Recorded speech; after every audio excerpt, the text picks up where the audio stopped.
ආදරණීය මගේ රත්තරන් දුවේ පුතේ,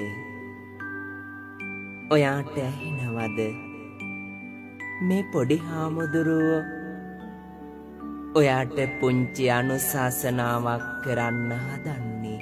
ඔය කරන දඟකාරකම් ටිකකට නතර කරලා හොඳට අහගෙන ඉන්න ඕන. ඔයා දන්නවද මගේ දුවේ පුතේ, ඔයා අම්මගේ කුසට එනකම් ඔයාගේ අම්මයි තාත්තයි ගොඩාක් ආසාවෙන් මග බලාගෙන හිටියේ කියලා.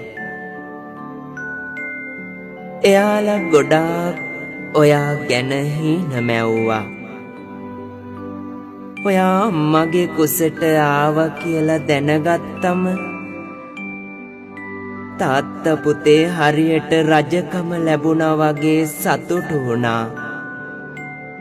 ඔයා දන්නවද අම්මා රැජිනක් තරමට ආඩම්බර වුණා.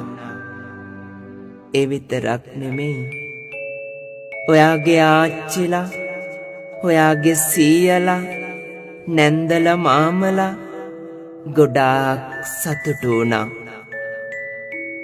දැන් එයාලා ඔයාගේ ඔය ලස්සන මූණ බලන්න, ඔයාගේ හුරතලේ විඳින්න ඇඟිලි ගැන ඉන්නවා.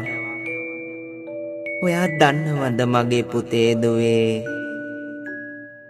ඔයා අම්මගේ කුසට ආව දවසේ ඉඳලා අම්මා කොයි තරම්නම් වෙනස් වුණාද කියලා.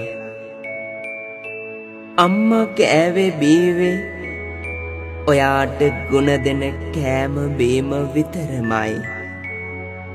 ඔයා ඉල්ලන කෑම විතරමයි. අම්මා ඇන්දේ ඔයාට පහසු වෙන ඇඳුම් විතරමයි.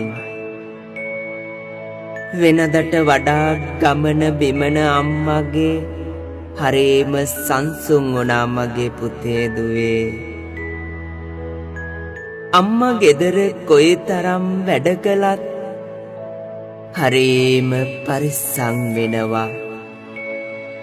ඒ අය දන්නවද මගේ රත්තරන් පුතාට දෝනිට කරදරයක් වෙයි කියන බයට ඔයා කුසට ආව දවසේ ඉඳන් අම්මට හරියට නිදාගන්නත් අමාරු වුණා මගේ පුතේ දුවේ. එළි වෙනකන් ඇහැරගෙන ඔයා වෙනුවෙන් අම්මා අනන්තවත් නිදි මැරුවා. අම්මට කවදාවත් අපහසු වුණත් අම්මා පහසු විදිහට ඉඳගෙන